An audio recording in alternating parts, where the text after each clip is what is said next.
فلسطین اور بیت المقدس اسلام کی روشنی میں بھی مسلمانوں کا ہے، اور بین الاقوامی قوانین کی روشنی میں بھی کس کا ہے؟ مسلمانوں کا ہے وہ۔ تو دو وجوہات ہیں۔ تو آپ بتاؤ اتنی بڑی وجہ کے ہوتے ہوئے کیا فلسطینی وہ مسجد چھوڑ سکتے ہیں کیا؟ آج ہماری مسجد پہ کوئی شخص آئے، کوئی دوسرے مولوی صاحب آ جائیں کہ میں مسجد پہ قبضہ کرنا چاہتا ہوں، کیا کمیٹیاں قبضہ کرنے دیتی ہیں؟ بولو بھائی کیا ہو گیا؟ نہیں دیتی، حالانکہ وہ بھی مولانا صاحب ہی ہیں، لیکن پھر بھی کوئی قبضہ کر لے انسان برداشت کر لیتا ہے، چلو جی ایک مولانا کو نکالا تو دوسرا بھی کون آیا ہے؟ کوئی مسلمان ہی آیا ہے نا۔ لیکن ایک مسجد ہے، کوئی ہندو آ کے کہتا ہے کہ یہ مسجد میرے حوالے کر دو، جبکہ اس مسجد کے کاغذات بھی آپ کے پاس ہیں، مسجد آپ کے لیے رجسٹرڈ ہے اور ایز اے مسجد رجسٹرڈ ہے، تو کیا آپ کسی غیر مسلم کے حوالے کر دو گے مسجد؟ اس کا مطالبہ کرنا اللیگل بھی ہوگا، اور اسلام کی روشنی میں ہمارے لیے اس کے حوالے اپنی مسجد کو کرنا یہ بہت بڑا جرم ہوگا، خدا کے سامنے جواب دیں ہوں گے ہم۔ 20-22 سال کی بات ہے، میری ملاقات پاکستان میں کچھ فلسطینیوں سے ہوئی۔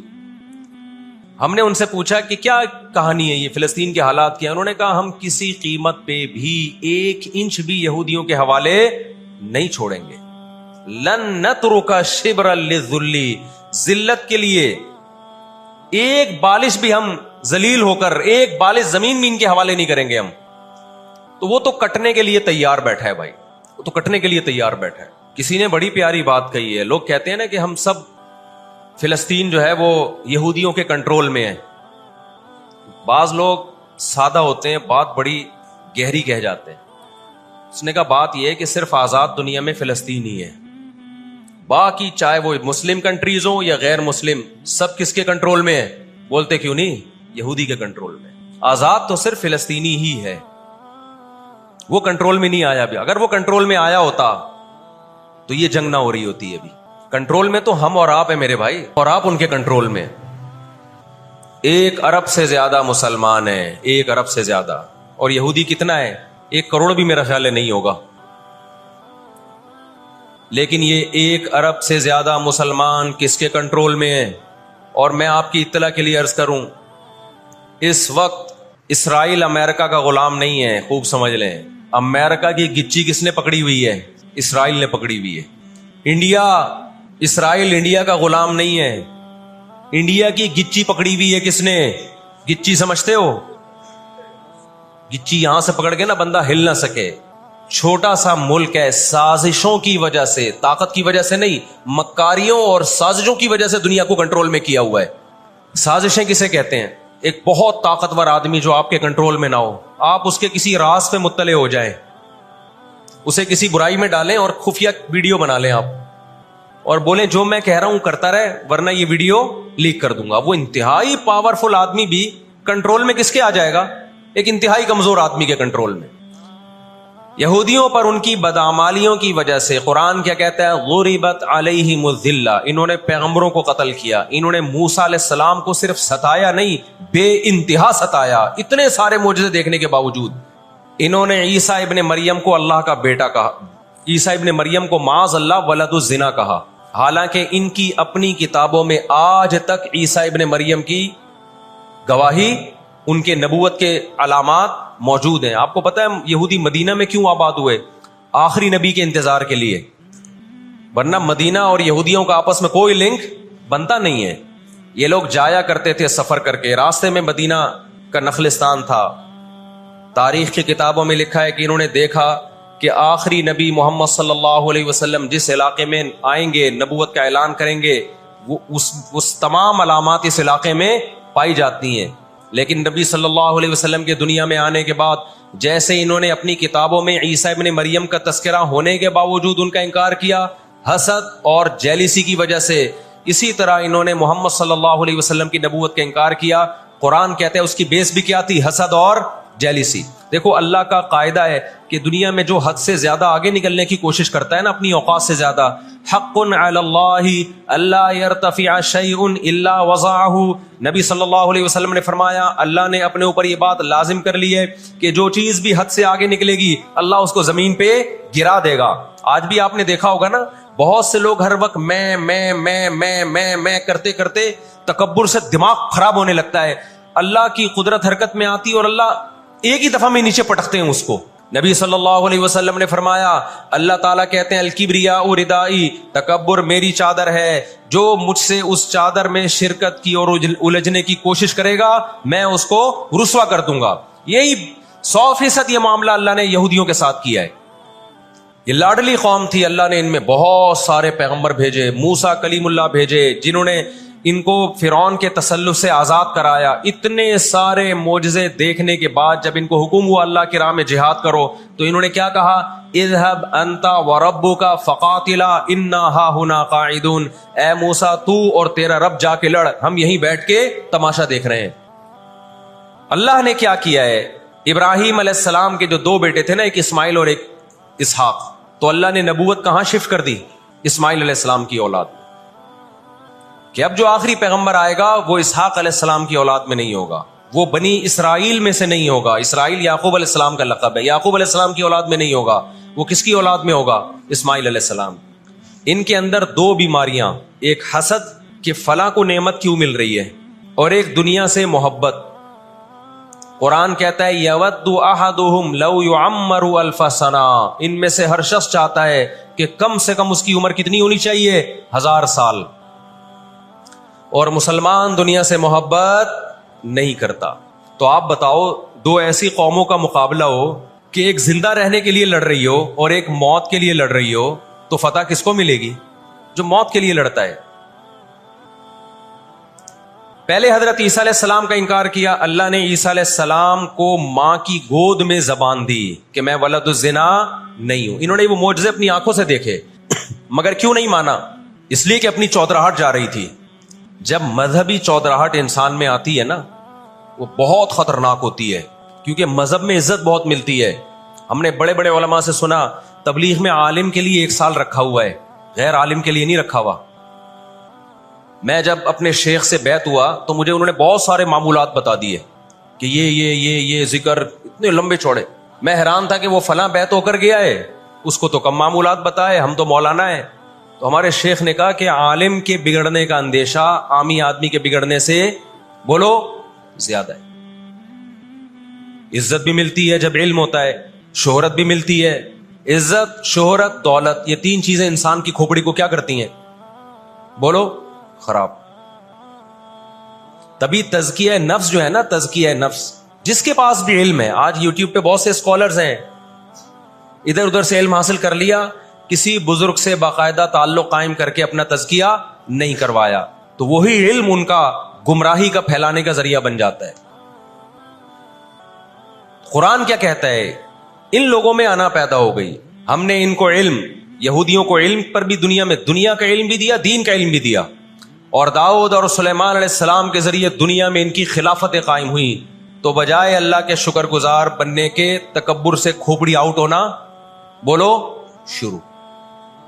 اللہ سے کوئی نہیں لڑ سکتا. جب تکبر آئے گا آپ کے اندر, بجائے اس کے کہ آپ اللہ کا شکر ادا کرو. بہت بڑے حصے پر یہودیوں نے حکومت کی ہے. ایسے ایسے پیغمبر اللہ نے یہودیوں کو دیے جو نہ عیسائیوں کے حصے میں آئے نہ مسلمانوں کے حصے, یعنی کثرت کے اعتبار سے اتنے زیادہ. ہمیں اللہ نے سید الانبیاء دی ہے محمد صلی اللہ علیہ وسلم, ہم پر سب سے زیادہ احسان ہے. لیکن کثرت کو دیکھا جائے تو جتنے کثرت سے پیغمبر یہودیوں کے پاس آئے, اتنی کثرت سے پیغمبر کسی اور قوم کے پاس نہیں آئے. پھر اللہ نے داؤد اور سلیمان علیہ السلام کے ذریعے ان کو بڑی بڑی حکومتیں دیں, بیت المقدس ان کا مرکز بنا. لیکن اللہ کا شکر گزار بننے کے بجائے تکبر سے کھوپڑی آؤٹ ہونا شروع ہو گئی. اللہ نے ان سے نظام حکومت لے کے کس کے حوالے کر دیا, بیت المقدس کا, عیسائیوں کے حوالے کر دیا. عیسائی بہت تھوڑے تھے, لیکن اللہ نے ان تھوڑوں کو ان طاقتوروں سے لڑوایا اور اللہ نے ان کو مغلوب کیا. ان کے ہاتھ سے بیت المقدس نکلا اور اس کے بعد سے اب تک ان کے ہاتھ میں بیت المقدس نہیں آیا. مسلمانوں کے پاس آ گیا, ان کو نہیں دیا اللہ نے. 18ویں صدی کے شروع میں, 17ویں صدی کے اینڈ میں, سن 1900 کی بات کر رہا ہوں میں, 1901 1902 کی, اس سے بھی کچھ ٹائم پہلے, یہ دنیا میں بکھرے ہوئے تھے. دنیا میں کسی کو ان سے دشمنی نہیں, لیکن دنیا میں جہاں بھی گئے کبھی ایسا نہیں ہوا کہ انہوں نے سازشیں ترک نہ کی ہوں. ہٹلر جو تھا نا دوسری جنگ عظیم میں تو جرمنی گیا ہوں نا, میں نے وہ قبرستان بھی دکھایا تھا یہودیوں کا.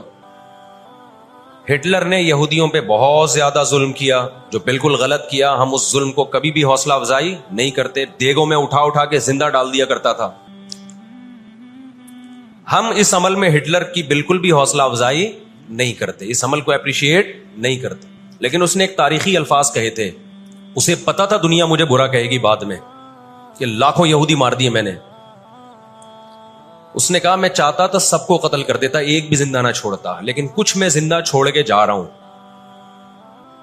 تاکہ دنیا جب مجھے یاد کرے گی نا کہ یہودی ظالم تھا تو دنیا کو پتا چلے گا کہ میں نے ان کو قتل کیوں کیا. کچھ چھوڑ کے جا رہا ہوں, یہ چین سے نہیں بیٹھیں گے, دیکھنا کرتے کیا ہیں یہ. آج ہٹلر زندہ ہوتا, ہٹلر اگر آج زندہ ہوتا, دنیا کہتی کہ تو بندہ ٹھیک نہیں تھا لیکن بات ٹھیک کر کے گیا ہے. جیسے مشرف بندہ ٹھیک نہیں تھا لیکن بات, اس نے کہا نا دنیا کس کی زبان مانتی ہے, ڈنڈے کی, بات ٹھیک کر کے گیا ہے. اور میں آپ لوگوں کو بھی کہتا ہوں, آپ کا گھر بھی ایک چھوٹی سی ریاست ہے, گھر میں آپ کا روب ہوگا تو صحیح چلے گا. گھر روب نہیں ہے تو بھی دماغ سے نکال دو کہ میں محبت اور امن شانتی کے ساتھ گھر صحیح چلے گا. امن شانتی سے ہی چلتا ہے گھر, روب کا ہونا بھی کیا ہے, اس کے بغیر نہیں ہوتا گزارا. سمجھتے ہو کہ نہیں؟ تو اللہ نے آدمی کو آدمی اس لیے بنایا ہے کہ اس کا تھوڑا روب رہے گھر کے اندر. روب ختم تو گھر سے بڑی مصیبت پھر کوئی نہیں ہے. دنیا بھی اسی اصول پہ چلتی ہے. تو 17ویں صدی کے آخر میں ان کو خیال ہوا کہ ہم اتنے سکون سے بیٹھے ہوئے ہیں, اب تک دنیا میں کچھ الٹا پلٹا ہوا کیوں نہیں ہے. ان کو خیال ہوا یہودیوں کو. قرآن نے ان کے بارے میں کیا کہا, ضربت علیہم الذلہ, ہم نے ان پر ذلت کو دے مارا ہے. آپ کو پتا ہے کہ یہود کا لفظ اتنی بڑی گالی دنیا کے لیے بن گیا تھا. ایران میں بہت زیادہ یہودی ہیں, پتا ہے آپ کو, اسرائیل کے بعد سب سے زیادہ یہودی ایران میں ہیں, لیکن انہوں نے اپنا نام ایران میں یہود نہیں رجسٹرڈ کروایا, کلیمی رجسٹرڈ کروایا ہوا ہے, موسیٰ کلیم اللہ کی نسبت. کیوں؟ ان کو پتا ہے کہ یہود کا لفظ دنیا میں کیا بن چکا ہے, گالی. شرم آئے گی کسی کو بتاتے ہوئے کہ میں یہودی ہوں, اس لیے ایران میں انہوں نے اپنے آپ کو رجسٹرڈ کس نام سے کروایا ہے, کلیمی کہتے ہیں ان کو. میں مانتا ہوں سارے یہودی ایسے نہیں ہوتے, میں نے پہلے وضاحت کر دی, ہمیں یہودیوں سے دشمنی نہیں ہے, کیونکہ قرآن جہاں یہودیوں کی برائی بیان کرتا ہے وہاں قرآن یہ بھی کہتا ہے لیسوا سواء, سارے ایک جیسے نہیں ہیں. قرآن اعتدال سے بات کرتا ہے, سارے ایک جیسے نہیں ہیں. لیکن جتنا شر اور فساد اس قوم میں ہے, قرآن کہتا ہے کہ اتنا دنیا میں کسی اور قوم میں نہیں ہے. لَتَجِدَنَّ أَشَدَّ النَّاسِ عَدَاوَةً لِلَّذِينَ آمَنُوا الْيَهُودَ, اللہ کہتے ہیں تو مسلمانوں کا سب سے بڑا دشمن, دنیا کی جتنی قومیں ہیں ان میں سب سے بڑا دشمن کس کو پاؤ گے, یہود کو پاؤ گے. اس کے بعد مشرکین کو پاؤ گے, اور اسلام کے سب سے زیادہ قریب تم کس کو پاؤ گے, نصارہ کو, عیسائیوں کو پاؤ گے. تو ان کو بہت عرصے سے, صدیوں سے کچھ دنیا میں ہوا نہیں تھا, تو ان کو بیٹھے بیٹھے پریشانی ہونا شروع ہو گئی. چند ان کے فسادی لوگ جمع ہوئے اور انہوں نے کہا کہ بھئی دنیا میں ہر قوم کے پاس ایک ملک ہے, ہر مذہب کے پاس ایک ملک ہے, تو ہمارے پاس بھی ہونا چاہیے. حالانکہ یہ بات ہی غلط ہے, دنیا میں ہر قوم کے پاس ملک نہیں ہے. دنیا میں لاکھوں قومیں ہیں, ملک تھوڑی لاکھوں ہیں. پاکستان میں کتنی قومیں ہیں, سرائکی ہے, پنجابی ہیں, اردو ہیں, پٹھان ہیں, بلوچی ہیں. اگر قومیت کی بیس پہ ملک بنانا شروع کر دیں پھر تو ایک ایک انچ کے ملک وجود میں آئیں گے. پھر سرائکیوں میں جائیں گے تو سرائکیوں میں 20 قومیں ہیں, پٹھانوں میں جائیں گے پٹھانوں میں 40 قومیں نکلیں گی, مہاجروں میں جائیں گے ان میں صدیقی الگ ہے, ہاشمی الگ ہے, 20 قسم کے, بہاری الگ ہے. وہ تو قوم در قومیں بڑھتی چلی جائیں گی. انہوں نے کہا دنیا میں ہر مذہب کے پاس ایک ملک ہے. حالانکہ یہ بات بھی, سکھوں کے پاس کوئی الگ ملک ہے, کوشش کر رہے ہیں وہ بنانے کی, لیکن اب تک کی رپورٹ کے مطابق نہیں ہے. بہت ساری دنیا میں مذہب ہے جن کے پاس کوئی کنٹری. مذہب کی بیس پہ حکومت دنیا میں 3 قوموں نے کی ہے, مذہب کی بیس پہ, جو آسمانی مذاہب ہیں, یہود, عیسائی اور مسلمان. پہلی جنگ عظیم ختم ہونے والی تھی, دنیا امن و امان کی طرف آ رہی تھی, ان کو وہ دنیا کا امن پسند نہیں آیا. انہوں نے جناب طے کیا کہ ہمیں ایک ملک ملنا چاہیے. ان کے بڑے بیٹھے, کسی نے کہا افریقہ میں ہونا چاہیے, کسی نے کہا فلاں جگہ ہونا چاہیے, کسی نے کہا فلاں جگہ ہونا چاہیے. ان میں چند شرارتیوں کو خیال آیا کہ اگر ہم کسی بھی ملک میں کسی بھی زمین پہ اناؤنس کریں گے نا یہاں ہم نیا کنٹری بنانا چاہتے ہیں, تو ہمارے یہود خود اس پہ آمادہ نہیں ہوں گے. اس لیے کہ جو شخص کسی ملک میں سکون اور اطمینان کے ساتھ رہ رہا ہے, کوئی یہودی, تو وہ کیوں آئے گا ہجرت کر کے وہاں پہ. سمجھ میں آ رہی ہے بات؟ بھائی آپ کسی کنٹری میں امن اور سکون کے ساتھ ہو, اعلان ہوتا ہے ان لوگوں کے لیے وہاں الگ ملک بن رہا ہے, تو آپ کہو گے مجھے جانے کی کیا ضرورت ہے جب میں یہاں سکون اطمینان سے ہوں, مجھے تمام حقوق حاصل ہیں. یہودیوں کو پوری دنیا میں ہر قسم کے حقوق حاصل تھے, اور سب سے زیادہ یہودیوں کے ساتھ اچھا سلوک مسلمان خلفاء نے کیا ہے. یہودی خود اس کے معترف ہیں کہ مسلمانوں کی اور ہماری جنگیں وہ بنو قریظہ اور بنو نذیر کے بعد, وہ جو مدینہ کے دور میں اس کے بعد کبھی بھی نہیں ہوئی ہیں. مسلمانوں کی لڑائیاں یا تو اہل فارس سے ہوئی ہیں, ایران جو پہلے کا ایران تھا, یا عیسائیوں سے ہوئی ہیں, یہودیوں سے جھڑپیں نہیں ہوئی ہیں. تو ان کو خیال ہوا بیٹھے بیٹھے کہ ہمیں الگ ریاست چاہیے. مختلف جگہوں کا سلیکشن ہوا, سب ریجیکٹ ہو گیا. تو صہیونیوں کو خیال آیا کہ اگر ہم بیت المقدس کا نعرہ لگاتے ہیں کہ ہمیں بیت المقدس دوبارہ چاہیے, یہ ہمارے آباء و اجداد کا وطن ہے, تو الگ ریاست کا منجن بہترین طریقے سے بک سکتا ہے. مذہبی لوگ جہاں لوگوں کو صحیح گائیڈ کرتے ہیں, خوب سمجھ لو مذہب کے نام کا منجن بھی مذہب میں ہی بکتا ہے. آج بھی ایسا ہو رہا ہے. بہت سی مذہبی تحریکیں لیبل کس کا لگا رہی ہوتی ہیں؟ اسلام میں بھی ایسا ہی ہے. جہاں اسلام میں آپ کو اچھی تحریکیں ملیں گی, وہاں ایسی تحریکیں بھی ملیں گی کہ لیبل کس کا لگایا جا رہا ہوتا ہے؟ مذہب کا, اور مقصد اس کے پیچھے دنیاوی مفاد ہوتے ہیں. اس کو سمجھنے کی ضرورت ہے. ہمارے یہاں جہاں بھی نعرہ لگ جائے نا مذہب کا, تو لوگ سارے گدھے گھوڑوں کی طرح اکٹھے ہو جاتے ہیں. یہ نہیں دیکھتے کہ اس کے پیچھے اس کے مقاصد کیا ہیں. تو نعرہ یہ لگایا گیا, اللہ کرے میں جلدی سے مختصر ہسٹری سمیٹ دوں پھر آپ کے سامنے بات رکھوں.